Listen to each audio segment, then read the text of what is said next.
Hello दोस्तों। आज का जो हमारा बुक है उस बुक का नाम है think and win like Dhoni. Dhoni जैसे विचार बने सफलता के आधार, सफलता के 4 रहस्य, 4 सीक्रेट। ये हिंदी में आप सुनने वाले हैं हमारे इस चैनल पे, जिस चैनल का नाम है हिंदी बुक। चलिए मैं शुरुआत करता हूँ इस बुक की। यह किताब क्यों? मेरा नाम सुफृति है और मैं नागपुर से हूँ। मैं एक सॉफ्टवेयर इंजीनियर हूँ, परंतु यह काफ़ी नहीं है। मेरे परिचय की एक अहम बात है कि मैंने महेंद्र सिंह धोनी से मिली। जब इससे पहले कि हम बहस करें कि प्रशांत अपने प्रेरणा और शत्रुओं या यूँ कहते हैं कि अपने आदर्श व्यक्ति से मिलने की कोशिश करे तो करते ही रहते हैं, पर ऐसी कोशिश हमेशा एक किताब में नहीं बदलती। मैं आपको बताऊंगी कि यह सब क्या है। यह किताब एक साधारण लड़के की असाधारण सफर के बारे में है। एक ऐसा सफ़र जिसने उनके जीवन की कायाकल्प ही कर दी। पर क्या यह अनुभव मुझे धोनी के जीवन पर एक किताब लिखने का योग्य बनाता है? शायद हाँ, या फिर मेरी धोनी के जीवन से संबंधित कुछ बातों को, जो कि उन दिनों काफ़ी चर्चा में थी, सुलझाने की जुस्तु पढ़ने के काबिल है। कारण चाहे जो भी हो, कहानी अवश्य रूप से बताने के काबिल है और मैं इसे बताने के लिए बहुत उतावली हो रही हूँ और यह सुनने के योग्य है, क्योंकि इसने मुझे हमेशा के लिए बदल दिया। इस सब की शुरुआत तब हुई जब मैं अपनी इंजीनियरिंग की पढ़ाई के विस्तृत वर्ष में थी। मेरी उम्र कुछ 20 साल थी और मैं अपने दोस्तों की टोली के साथ एक कॉफ़ी शॉप में बैठकर आईपीएल मैच देख रही थी और बात चल पड़ी धोनी की। इस सारी कॉफ़ी और क्रिकेट चर्चा के दौरान मैंने पाया कि हम किस्मत शब्द को ज़रूरत से ज़्यादा अहमियत दे रहे हैं। मुझे कुछ ठीक नहीं लग रहा था। तब तक धोनी पिछले ओवर में 16 रन बना चुके थे। यह धर्मशाला में खेला जा रहा था। किंग्स 11 पंजाब और 2010 के विरुद्ध का मैच था और हमारे कैप्टन कूल ने चेन्नई सुपर किंग को 29 गेंदों में शानदार 54 रन और नॉट आउट पर सेमीफाइनल में पहुंचा दिया। तो यह तो बस उन अकेले उदाहरणों में से एक उदाहरण था जो अब मैं आपको बता सकती हूँ। जब धोनी ने भारी बदलाव के चलते अपने खेल और कप्तानी का बेहतरीन प्रदर्शन किया और हमें खेल जिताया। जरा आईसीआईसी वर्ल्ड कप फाइनल 2011 को याद कीजिए, या फिर 2007 में पाकिस्तान के विरुद्ध खेले जा रहे आईसीआई वर्ल्ड 2020 में आखिरी ओवर जोगिंदर शर्मा को देने का निर्णय को। धोनी की क्रिकेट जगत के बेताज बादशाह के रूप में जय जयकार हो रही थी और लोग दाएं बाएं हर तरफ धोनी का भाग्यशाली घोषित कर चुके थे। और यह भी कि धोनी का भाग्य भारतीय क्रिकेट को बड़ी से बड़ी ऊंचाइयों तक ले जाएगा और यह कि उनके भाग्य से हम विश्व कप ट्रॉफी उस साल घर लेकर आएंगे। और तो और मीडिया ने उन्हें lucky draw with flying hair उड़ते बालों वाला भाग्यशाली लड़का का खिताब तक दे डाला। लड़कियां उन्हें देखकर दबी आवाज़ में टीम का लकी चार में बुलाती और अपनी पुतलियों की मिथली माउस के आनंद में फरफराने लगती। इन सब के चलते मुझे लग रहा था कुछ भूल रहे हैं, नज़रअंदाज कर रहे हैं। क्या है वह? निसंदेह हम निशाना चूक रहे थे। हम एक महत्वपूर्ण मौके को हाथ से जाने दे रहे थे। मौका एक जीती जागती विश्लेषण प्रतिभा से एक कला सीखने की, जीतने की कला। धोनी के दबाव में खेलने वाले सर्वोत्तम खिलाड़ी के रूप में सहारा जाता है। उन्होंने अपने नेतृत्व से भारत को 2007 में वर्ल्ड 20 कप जिताया था। उन्होंने न केवल हमें कप्तान के रूप में 2013 में ICC चैंपियन ट्रॉफी का तोहफा दिया था, बल्कि 2011 में अपने लड़कों के साथ मिलकर विश्व कप भी जीता था। धोनी की कप्तानी के अंतर्गत चेन्नई सुपर किंग 2 खिताब जीत चुकी है और 2008 से लेकर 2015 तक की 8 श्रृंखलाएं में से 6 बार IPL के फाइनल में पहुंच चुकी है। मेरा मन इस तमाम धोनी धमाके के महज भाग्य का भेद या किस्मत की करनी कहकर रद्द कर देने को तैयार नहीं था। कुछ तो और है धोनी में। मीडिया उन्हें अपने युग का चैंपियन बुला रहा था। मुझे जानना था कि धोनी को क्या चीज़ इतनी विशेष बना रही है। आप पूछेंगे क्यों? क्योंकि एकमात्र भाग्य आपको इतना आगे नहीं ले जा सकता। जो चीज़ आपको बहुत आगे ले जा सकती है वह है धोनी के पास उनके नज़र। और मेरा यह विश्वास है कि उस चीज़ को जानना और उसे दूसरों के साथ बांटना जीवन में हर किसी की जीत के लिए एक महत्वपूर्ण घटक हो सकता है। मैंने उनके जीवन को जानने में 3 वर्ष का अनुसंधान किया है। मैं मजाक नहीं कर रही हूँ। मुझे धोनी से मिलने का सबसे पहला मौका 2005 में उनकी नेट प्रैक्टिस के दौरान मिला, जब वो डोमेस्टिक क्रिकेट खेल रहे थे। यह बात मेरे गृह नगर नागपुर की है, जब मैं तब 9वीं कक्षा में थी और मैं देखती हूँ कि मेरा प्रेरणा स्रोत मेरे सामने था। जीता जागता अपने लंबे बढ़ते बालों के साथ शांत चित्र हाथ में गेंद लिए मैदान में हल्की गति से भागता हुआ मैंने उन्हें गेंद फेंकते हुए, फिर पकड़ते हुए और फिर उसे उछालते हुए मैदान में खेलते देखा। उस समय वह जानी मानी हस्तियों के दल में एकदम नाचीज थे। आने वाले सालों में मैंने उनके टेलीविज़न पर सारे मैच देखे। मैंने उनके सारे साक्षात्कारों की गौर से समीक्षा की। मुझे उनका पाठकों और उनके उकसाने वाले प्रश्नों का एक सहज एवं नियंत्रित तरीके से उत्तर प्रस्तुत करके देखना अच्छा लगता है।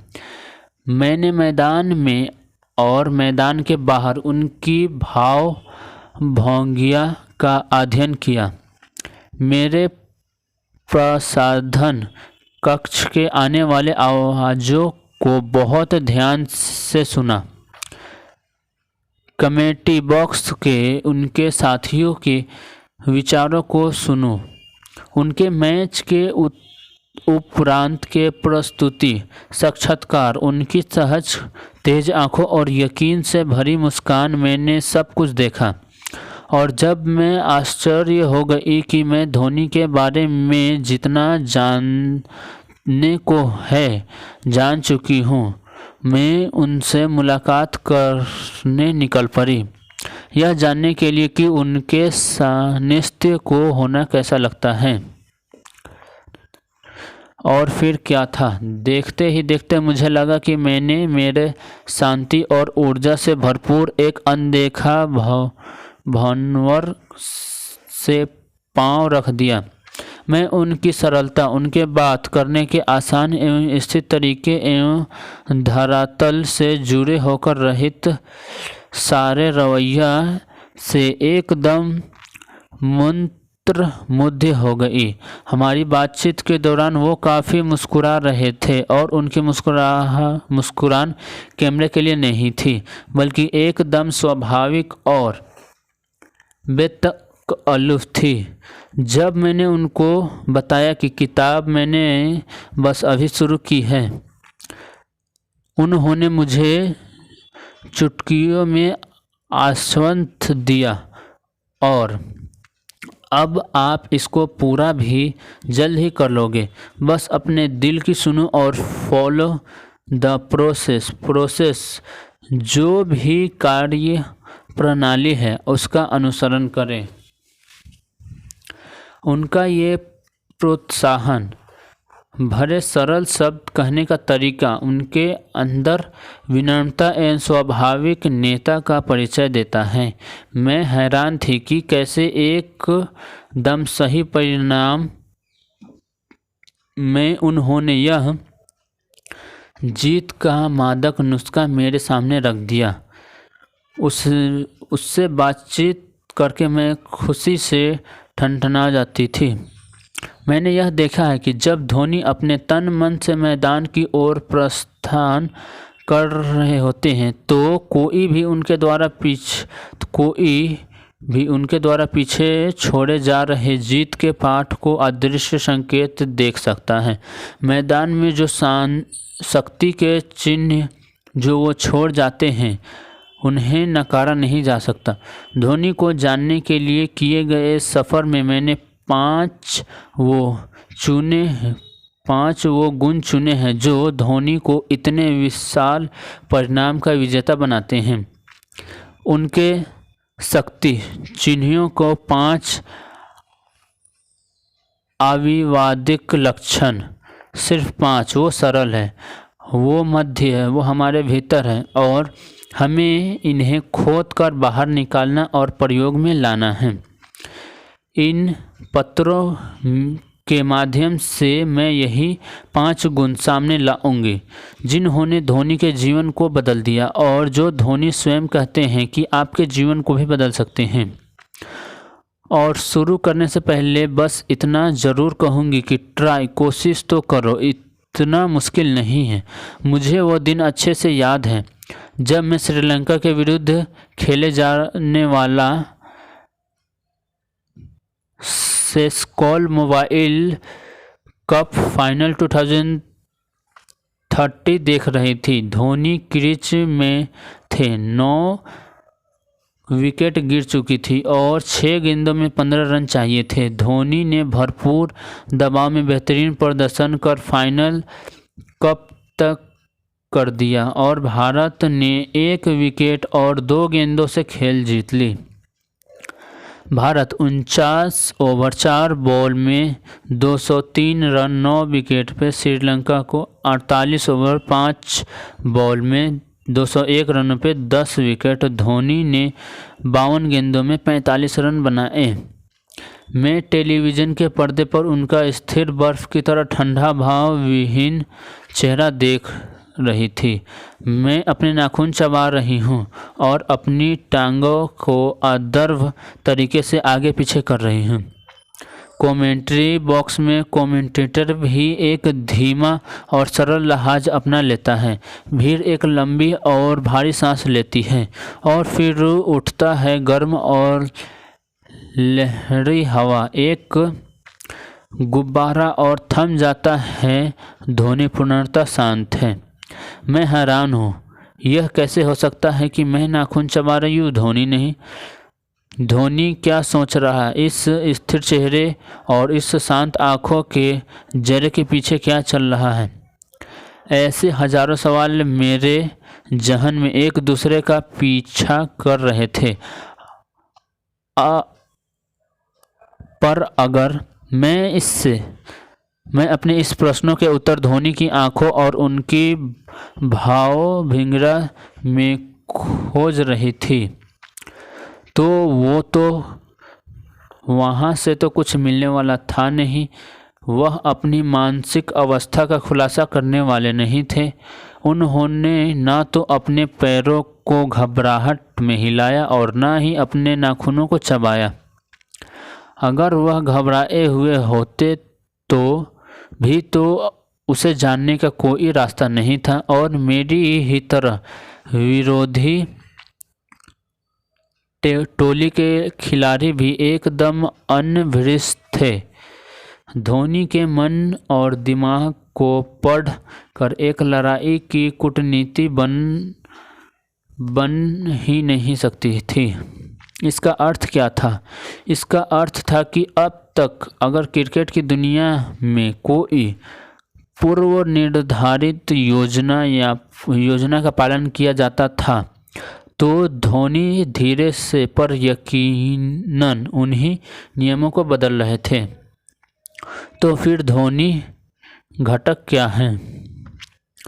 ऐसी कौन सी चीज़ है जो धोनी जैसी साधारण व्यक्ति को इतनी असाधारण बुलंदियों तक पहुंचा सकती है? धोनी से हम ऐसा क्या सीख सकते हैं कि हम भी अपनी अंतर्निहित क्षमता को चोटी तक ले जा सके? मैं दादा से मिलने गई। मुझे मालूम था कि सौरव गांगुली ने न केवल धोनी की कप्तानी की थी बल्कि वो गांगुली ही थे। उन्होंने धोनी में बसे वो विजेता को काफ़ी विवस्व से ही पहले पहचान लिया था। गांगुली ने ही तो पाकिस्तान के विरुद्ध होने वाले मैच में धोनी को क्रम के बाहर प्रदर्शित दी थी और फिर धोनी ने तोड़फोड़ 148 रन बना डाले थे। तो फिर गांगुली से बेहतर धोनी के बारे में सही दृष्टिकोण देने वाला और कौन हो सकता था? मैं उससे पूछना चाहती थी कि उन्होंने धोनी में क्या देखा, ऐसी क्या चीज़ थी जिससे उन्हें धोनी पर दांव लगाने का भरोसा दिया। वैसे भी मैं अपने प्रेरणा स्रोत गांगुली, जिनके साथ मैंने 2007 में नागपुर में सौरव गांगुली के साथ डिनर प्रतियोगिता जीती थी, मिलना चाहती थी। मैंने तब किशोरावस्था में कदम रख रही थी, पर उनके बारे में इतना ज़रूर जानती थी कि उनके लिए पागल थी। गांगुली द्वारा धोनी के बारे में दिए गए परखपूर्ण ज्ञान ने किताब का रुख हमेशा के लिए बदल दिया। उन्होंने धोनी की निपुण क्रिकेट शैली की बात नहीं की। उन्होंने यह भी नहीं बताया कि यह कितना कठिन परिश्रम करते हैं या फिर वो गेंद को कितनी ज़ोर से मारते हैं, बल्कि उन्होंने मुझसे बात की धोनी की विशाल मानसिक पटुता की। उन्होंने कहा उनकी कुंजी उनकी मानसिक प्रोग्रामिंग है। सफल होने और विजय होने में जो अंतर है वह उनका मस्तिष्क है। यह मानसिक प्रोग्रामिंग क्या है? गांगुली ने आगे कहा कि सफल होना बहुत सी बातों पर निर्भर है, जैसे काबिलियत एवं कौशल, प्रशिक्षण, सहायता, समर्थन आदि पर। जीतना सिर्फ एक बात पर निर्भर है, जीतने में चित्र, और जीत के चित्र एक रवैया है। यह एक कातिल विश्लेषता और विजेता होने के लिए आपके पास यह होना बहुत ज़रूरी है। और धोनी में है वह विश्लेषता जो उन्हें विजेता बनाती है। मैंने पिछले 36 वर्षों से खेल पत्रकार विशिष्ट एवं अनुभवी देवशील द्वारता से बात की। वह इन दोनों आजकल कोलकाता और मिड ए मुंबई से जुड़े हैं। श्री दत्ता ने कहा, धोनी औरों से अलग है। वह आपसे और मुझसे अलग है। उनका दिमाग एक अलग तरीके से काम करता है और वह तरीका एक विजेता का तरीका है। पत्रकार ने यह भी कहा कि धोनी के बारे में समझने वाली बात यह है कि यह सिर्फ उनका सकारात्मक नज़रिया ही नहीं है जो उन्हें विजेता बनाती है, बल्कि उनके द्वारा किसी भी नकारात्मक चीज़ का अपने मन को छूने से पहले संपूर्ण विनाश उन्हें वह बनाता है जो वो है। यहाँ से प्रे मेरे जहन में तेजी से चाप रहे थे। मैंने अपने आप को कुछ और चीज़ों के बारे में विचार करते हुए पाया। मैंने जीवन के कुछ पत्रों के उत्तर ढूंढने की कोशिश की ध्वनि अंदाज में।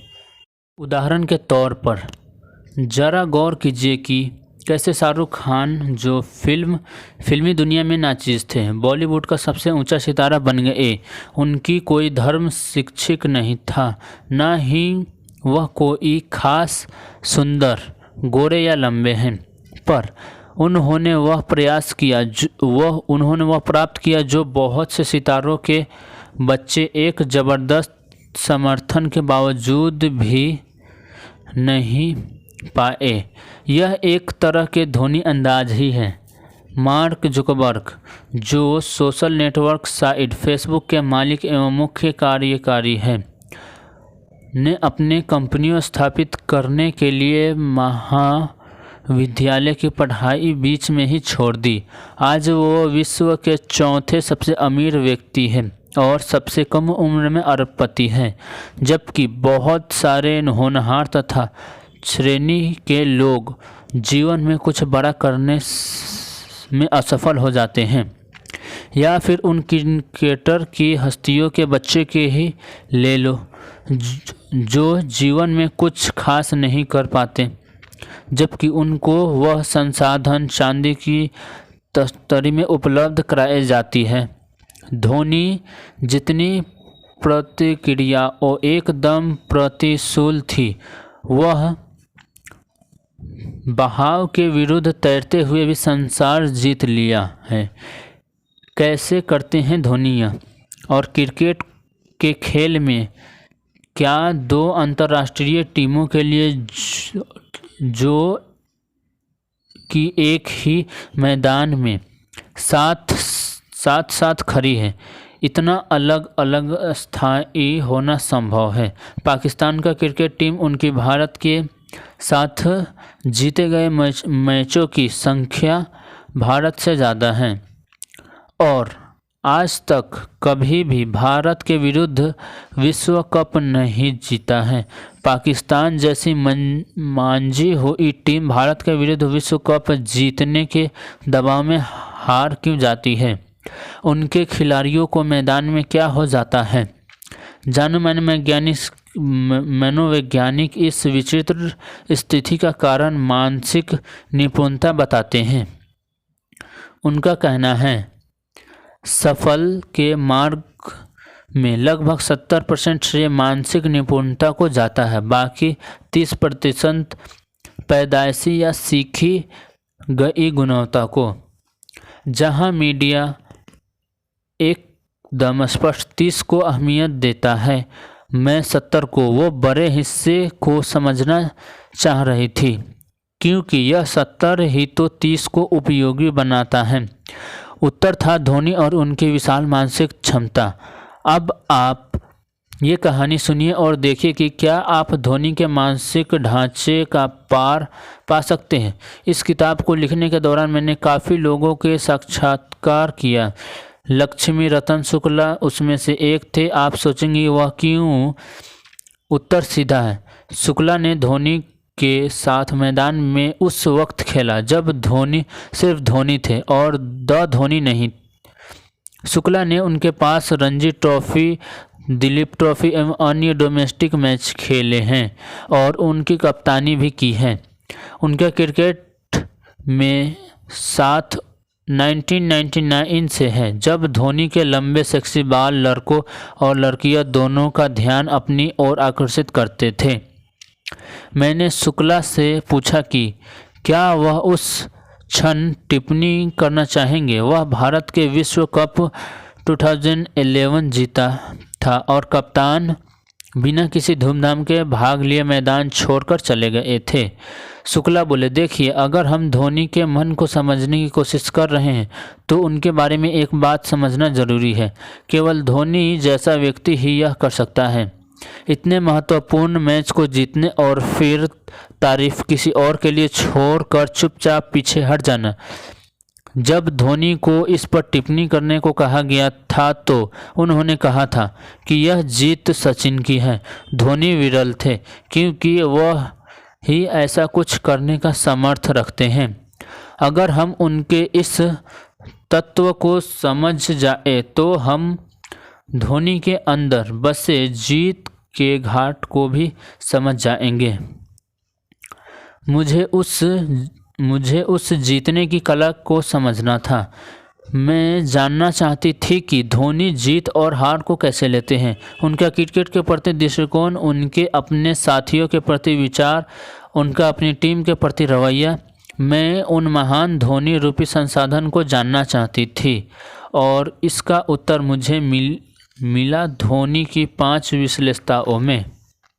मीडिया उनकी मांसपेशियों के बारे में बढ़ चढ़कर बात करता था। उन्हें एक तेज बल्लेबाज माना जाता था। उनकी उन पेशियों को चौके और छक्के मारने और भीड़ को खुश करने से दहाड़ते देखना एकदम सेक्सी लगता है। यह सब एक तस्वीर और भंतरी कितनी परिपूर्ण है, जबकि मैदान में उनकी योग्यताएं के बारे में बहुत कुछ कहा गया है। उनकी मानसिक क्षमताओं के बारे में इससे कई ज़्यादा। वह एक शांत चित्र व्यक्ति है। प्रकाश नहीं डाला जाता। पर मज़े की बात यह है कि जब धोनी से पूछा गया तो उन्होंने बार बार टीम की सफलता का कारण वो चीज़ें बताई जिनकी ज़्यादा बात नहीं की जाती। उससे भी दिलचस्प बात है कि किसी ने भी उनकी इस बात पर ध्यान नहीं दिया। मीडिया ने भी कुछ खास भाव नहीं दिया जब उन्होंने जीत के सफल में मानसिक की बात की। धोनी से मैंने सीखा कि अगर कोई अपना मन काबू कर सकता है तो वो इस ब्रह्मांड में लगभग हर चीज़ पर काबू पा सकता है। अभी हाल ही में हुए भारत और बांग्लादेश के बीच नाखून चबाने वाले टक्कर के मैच में बांग्लादेश को 3 गेंदों में 2 रन बनाने थे, पर बल्लेबाज को विकेटकीपर और कप्तान धोनी ने रन आउट कर दिया। सभी के लिए बहुत ही तनाव भरा क्षण था। दोनों टीमों के खिलाड़ियों के लिए, दोनों देशों के प्रशंसकों और सारे विश्व के क्रिकेट प्रेमियों के लिए। धोनी द्वारा किए गया इस रन आउट का इतना चर्चा का विषय बन जाने का कारण था धोनी का इसे करने का तरीका। धोनी ने गेंद पर अपनी पकड़ मजबूत करने के लिए अपने दस्ताने उतार दिए और अपने आप को एक ठंडी शांत मुद्रा में स्थापित कर दिया, और जब गेंद उनकी तरफ आया तो वह वास्तव में स्टंप की तरफ भाग लिए। उन्होंने गेंद को वहां से नहीं फेंका जहां से उन्होंने पकड़ा था, बल्कि सोचा था कि वह वास्तव में बल्लेबाज को पीछे छोड़कर उसे हरा देंगे। प्रशंसकों ने न केवल एक शांति भरा सपना देखा बल्कि एक ठंडे दिमाग का जो कि किसी भी बंधन से मुक्त है लचक भी देखा, चलन भी देखा, क्योंकि धोनी अपने निर्णयों के प्रति आश्वस्त नहीं होते। इसीलिए ऐसी कठिन परिस्थितियों में वह न तो विचलित होते हैं और न ही घबराते हैं। मेरे विचार और उस दिन की जीत के साथ साथ धोनी का यह दृष्टिकोण भी हमें अपने साथ घर ले जाना चाहिए। जबकि हम व्यायामशाला में अपनी मांसपेशियों बनाने में इतना समय और कोशिश लगाते हैं, हम अपने मन और दिमाग की मांसपेशियों को आसानी से भूल जाते हैं। हमारे मन को कुछ पालन पोषण एवं देखरेख चाहिए होती है। इन ही मन की मांसपेशियों से तो खेल मैदान में खेलते हैं। ये सारे 5 जादुई गुण ही तो हैं जिनके वह साथ लेकर खेल में मैदान में प्रदर्शन करते हैं। उनके दिमाग की मांसपेशी और उनकी अर्थात शक्तियाँ। तो आइए धोनी के इन 5 गुणों की बात करें और देखें कि क्या ये एक विजयी मन के लिए लक्ष्य प्राप्ति होते हैं। यह गुण दिखने में सरल है परंतु आपकी उत्पादकता को 100 गुना बढ़ाने की क्षमता रखती है। कोशिश तो करो। यह किताब को कैसे पढ़ा जाए। फर्स्ट, पाठ्यक्रम से आगे बढ़े। पढ़े इस प्रकार प्रतियाँ इस प्रकार खुलेगी कि वो आपके दिमाग को आपके भीतर की यात्रा के लिए खोलने में मदद करेगी। दूसरी, धोनी के हर सिद्धांत को उसी दिन कम से कम 2 लोगों से बांटें। यह आपको उस सिद्धांत को तुरंत समझने में मदद करेगा। मेरी टीम ने जाने माने मनोवैज्ञानिक डॉक्टर विश्वजीत बाम, उन्होंने लंबे समय तक सचिन तेंदुलकर और राहुल द्रविड़ जैसे खिलाड़ियों के साथ काम किया है की सहायता से फलेवाव डिज़ाइन किया है। कृपया हम पर विश्वास रखिए। तीसरा, कोशिश तो करो को आप अपनी जेब में रखिए। इससे इस किताब में किसी कारण अनेकों बार प्रयोग किया गया है। तो अपनी आशाओं को ऊंचा रखिए, अपने विश्वास की पेटी बांधिए और अपने सपनों में विश्वास करने के साहस कीजिए, क्योंकि यह किताब आपके सपनों साकार करने में मदद करेगी। कि एक कोशिश है धोनी के अंदाज में।